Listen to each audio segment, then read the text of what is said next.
Meus queridos irmãos e minhas queridas irmãs, aqui é o Padre Paulo Ricardo. Uma grande alegria estarmos juntos mais uma vez no nosso programa Testemunho de Fé.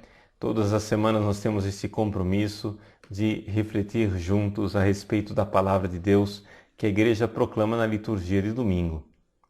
Nesse domingo nós temos a festa do batismo do Senhor, a belíssima festa do batismo do Senhor que nos dá a ocasião de renovar também nós o nosso batismo.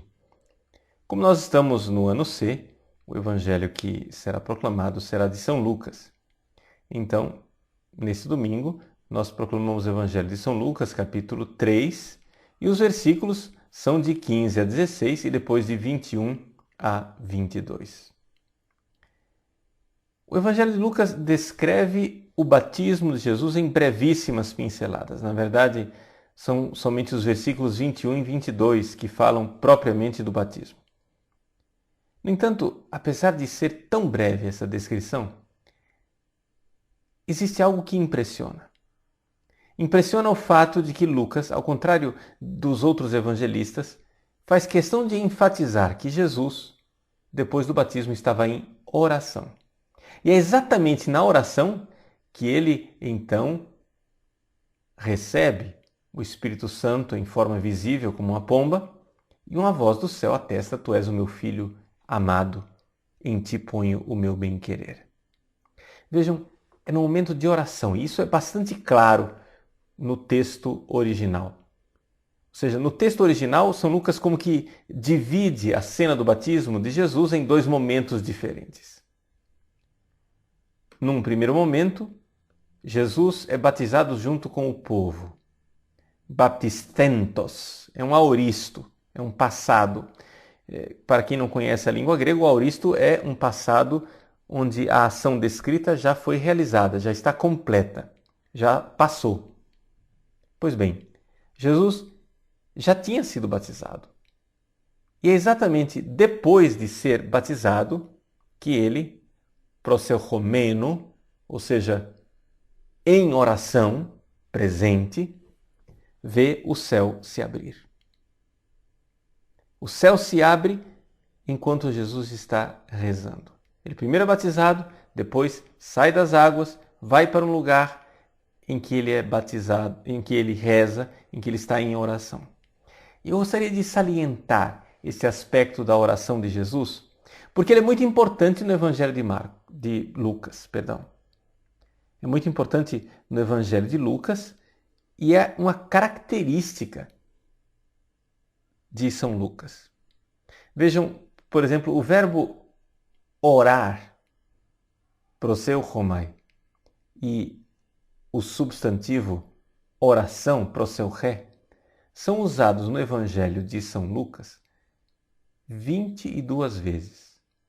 Agora, se nós lembrarmos que São Lucas também é o autor dos Atos dos Apóstolos, nós iremos ver que orar e oração são usados ao todo na obra de São Lucas 35 vezes.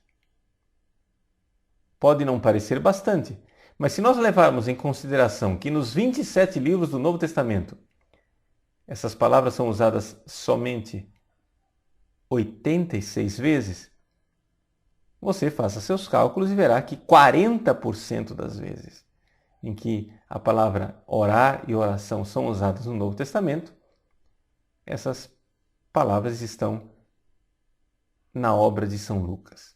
Então, aqui se vê que São Lucas realmente vê a importância da oração. Então, eu gostaria de pegar um pouco esta realidade da oração na nossa vida pessoal, exatamente para nós, nesse domingo em que renovamos o nosso batismo, também renovarmos a nossa vida de oração. Se São Lucas apresenta Jesus orante após o batismo, ele é o modelo de oração para todos nós. É interessante notarmos que no Evangelho de São Lucas, de 8 a 9 vezes, dependendo de como se conta, São Lucas apresenta Jesus rezando. E aqui Jesus, mais do que ensinar a respeito da oração, ele dá o exemplo. Dá o exemplo de como é que nós devemos orar. Então, para nós renovarmos nossa vida de oração, eu convidaria você a juntos olharmos, darmos um passeio, fazermos uma pequena viagem no Evangelho de São Lucas para vermos os momentos em que Jesus está orando. O primeiro momento em que Jesus se apresenta orante é exatamente este que nós temos no Evangelho desse domingo. São Lucas capítulo 3, versículo 21, em que Jesus está em oração logo após o seu batismo. Agora, nós temos que lembrar o seguinte: o batismo de Jesus está unido à morte. O batismo é um ritual de morte, é o homem velho que morre e nasce um homem novo. Agora, é evidente que Jesus não tem um homem velho. Por quê? Porque Jesus não pecou. E, no entanto, Jesus se solidariza aos pecadores e, como pecador, se coloca na fila dos pecadores para nos redimir. Isso um pouco antecipa o sacrifício de Cristo no Calvário, de forma que Jesus toma o nosso lugar na fila dos pecadores para sermos batizados. E com isso, ao invés de ser santificado pelo batismo, Jesus santificou e consagrou todas as águas batismais. Interessante vermos Jesus que reza durante esses momentos decisivos, porque se Jesus rezou logo depois do seu batismo, também nós podemos e devemos rezar.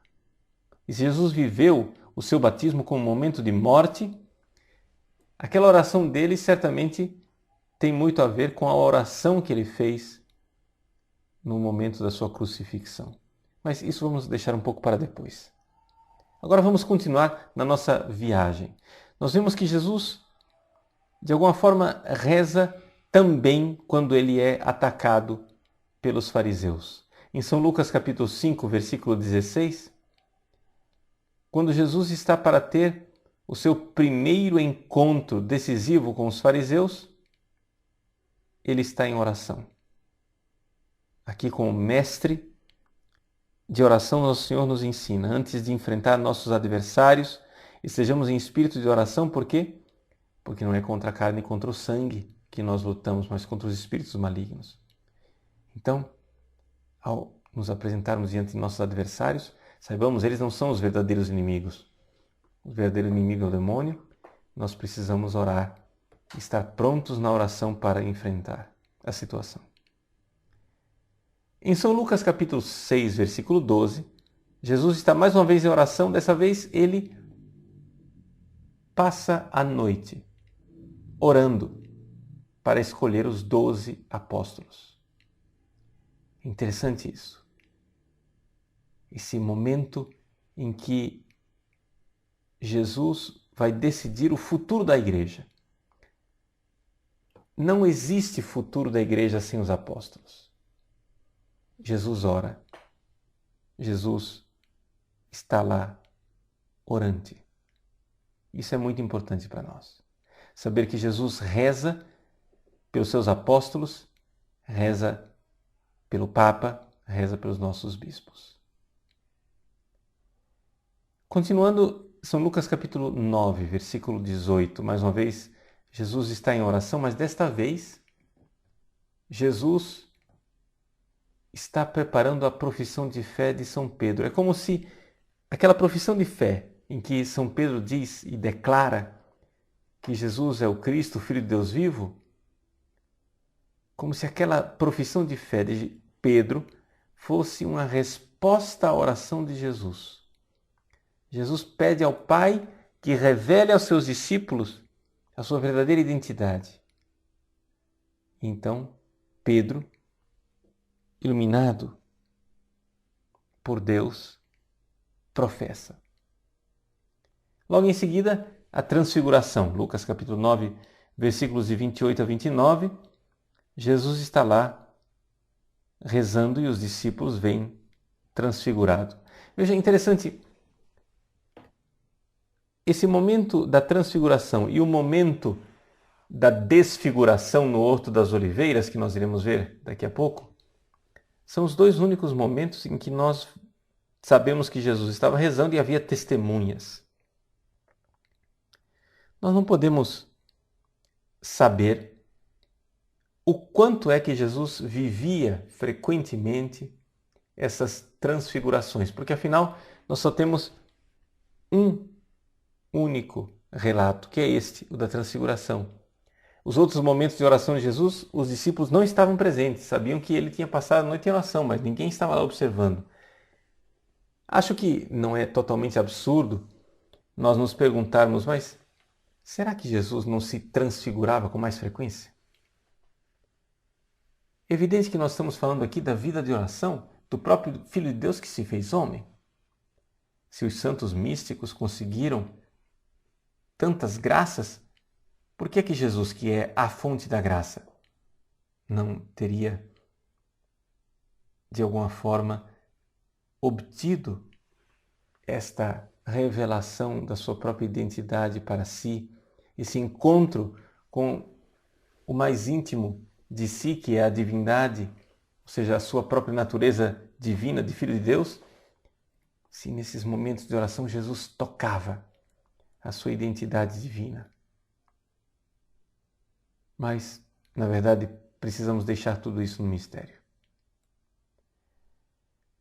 Depois, Jesus é apresentado no Evangelho de Lucas, na última ceia, rezando e intercedendo por São Pedro. Lucas capítulo 22, versículo 32. Ali, Jesus faz a sua oração sacerdotal por São Pedro. Temos então a oração de Jesus desfigurado no Horto das Oliveiras, em Lucas capítulo 22, versículo de 39 a 46. E então também a última oração de Jesus, a oração na cruz, Lucas capítulo 23, em que Jesus é pregado na cruz pedindo: Pai, perdoa, eles não sabem o que fazem, e depois: Pai, em tuas mãos eu entrego o meu espírito. São as orações de Jesus no Evangelho de Lucas. Então nós vemos o quanto Jesus se apresenta como sendo o grande modelo de oração.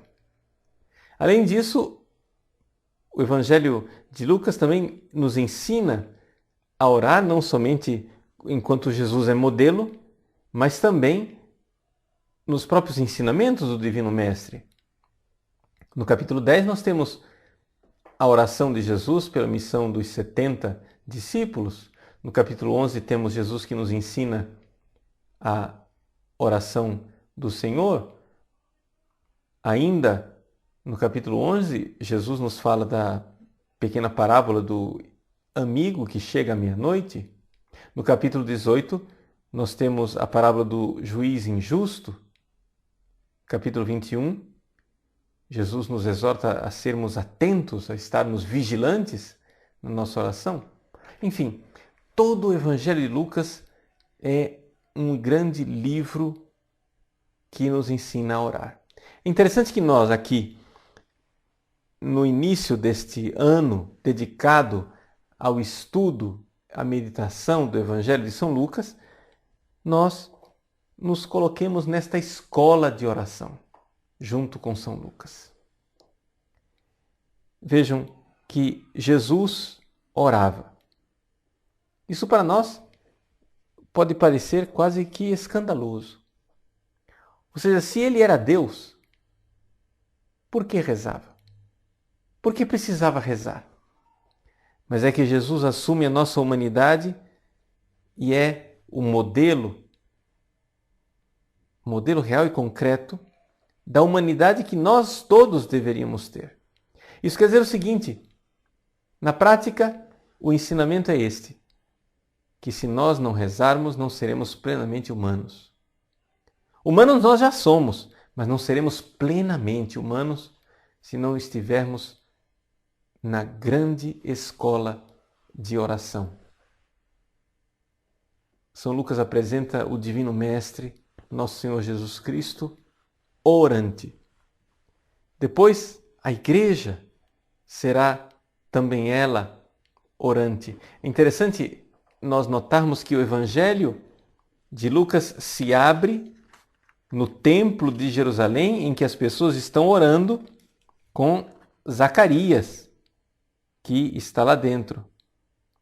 Enquanto Zacarias vai exercer suas funções, o povo lá fora estava rezando.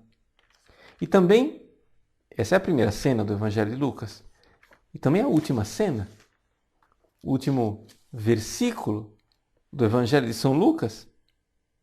Jesus sobe aos céus, abençoa os discípulos e então eles o adoraram. E em seguida voltaram para Jerusalém com grande alegria e estavam sempre no templo bendizendo o Senhor. Ou seja, o Evangelho de Lucas começa e termina no templo, começa e termina com a oração. Não é talvez supérfluo nós lembrarmos que em Pentecostes estavam lá os 12 apóstolos assíduos na oração, junto com a mãe de Jesus, nossa mãe Maria. Vejam como todo o universo do Evangelho de São Lucas está perpassado pela oração e pela necessidade da oração. São Lucas está dizendo, veja, a verdadeira identidade da pessoa, um ser humano equilibrado, um ser humano realizado, é um ser humano orante. Isso não era novidade para o povo de Israel, mas era novidade sim para os pagãos, para os quais exatamente São Lucas escreve o seu evangelho.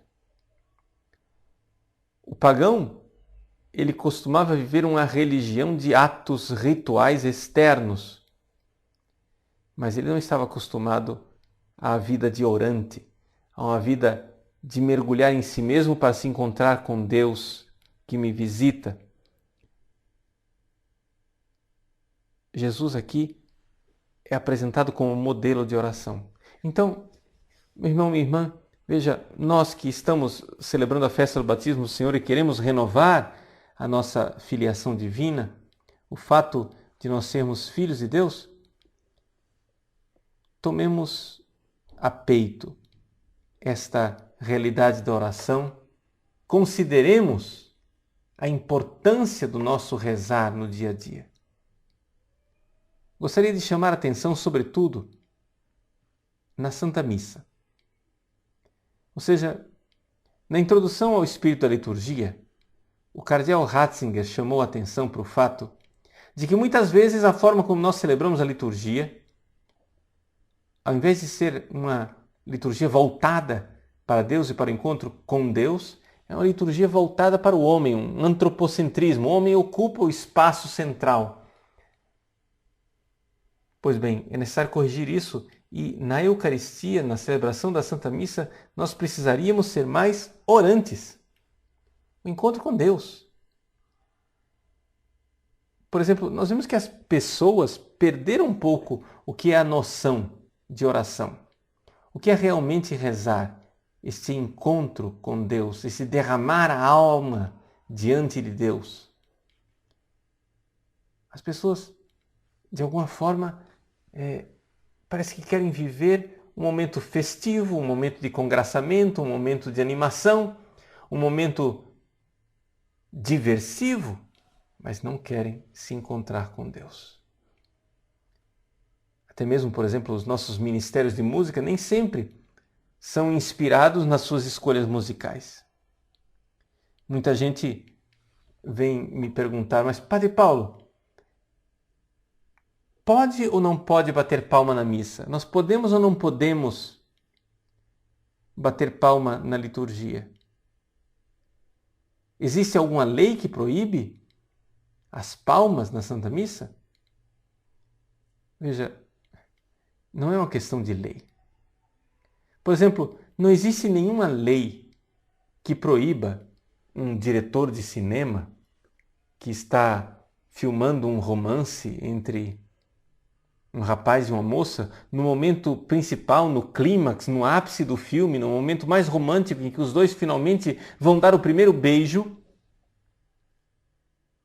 ninguém absolutamente acharia adequado que naquele momento o diretor colocasse uma música extravagante, cheia de ritmo, um rock ou um samba de uma escola de samba. Por quê? Porque não combina com aquilo que está sendo feito. Existe alguma lei que proíbe que se coloque um rock, um heavy metal naquele momento? Não, não existe nenhuma lei que proíba. Simplesmente a própria natureza da coisa mostra que isso é inadequado. Se a oração é o meu encontro com Deus, se Jesus a todo momento está procurando momentos reservados, momentos em que ele está com Deus, sozinho, passa a noite em oração, passa momentos com o seu Pai do céu, é batizado e se coloca ali do lado e vai rezar e recebe o Espírito Santo e a voz do alto. Bom, se Jesus, Deus que se fez homem, faz isso, por que não podemos nós fazê-lo? Então, fica aqui essa espécie de exame de consciência, em que a nossa participação na Santa Missa, na Santa Liturgia, deveria ser um pouco pautada por esta ideia de encontro. O encontro com Deus, o encontro que é a oração. Nosso Senhor nos dá o exemplo. Quando Ele é batizado, Ele vai e reza. E nós? Como fazemos? Como fazemos quando recebemos os sacramentos? Como fazemos quando recebemos principalmente o sacramento da comunhão, da Divina Eucaristia? Eu me lembro que quando eu era seminarista, eu fui formado para, de alguma forma, abominar a ideia de que uma pessoa, depois de comungar, precisasse fazer ação de graças. Aquilo que me foi ensinado foi o seguinte: a Eucaristia já é ação de graças, então, depois que você comunga, não precisa mais fazer ação de graças, porque você não vai fazer uma Eucaristia por causa da Eucaristia, ou seja, uma Eucaristia, uma ação de graças por causa da ação de graças. Não tem sentido, disseram para mim. No entanto, hoje, mais do que nunca, eu vejo que não é uma questão de ação de graças, mas é uma questão de encontro. Depois que eu comungo, eu me encontrei com Nosso Senhor. Ele está me tocando, como tocou tantos leprosos, cegos, coxos, aleijados da sua época. Ele toca em mim. E eu preciso, neste encontro, abrir a minha alma para este toque do ressuscitado. Meus irmãos, neste domingo do batismo do Senhor, renovemos o nosso batismo. Renovemos a nossa intenção de ser filhos amados de Deus, mas para isso peçamos ao Espírito Santo que Ele venha nos ensinar a orar. Na carta de São Paulo aos Gálatas, capítulo 4, versículo 6, nós lemos assim: a prova de que sois filhos é o fato de que Deus enviou em nossos corações o Espírito do seu Filho, que clama, Abba, Pai. Esse versículo é a aplicação em nossas vidas desse Evangelho do batismo do Senhor. Jesus, orando, recebe o Espírito e ouve o Pai. Nós, que temos um espírito de filhos, podemos também clamar, Abba, Pai. Façamos nossas orações, nossos encontros com Deus e, sobretudo, no momento da comunhão, saibamos dedicar um tempo para, tocados pelo Filho, podermos receber o Espírito Santo e com toda a nossa alma clamar, Abba, Pai. Abençoe-vos o Deus Todo-Poderoso, Pai, Filho e Espírito Santo. Amém.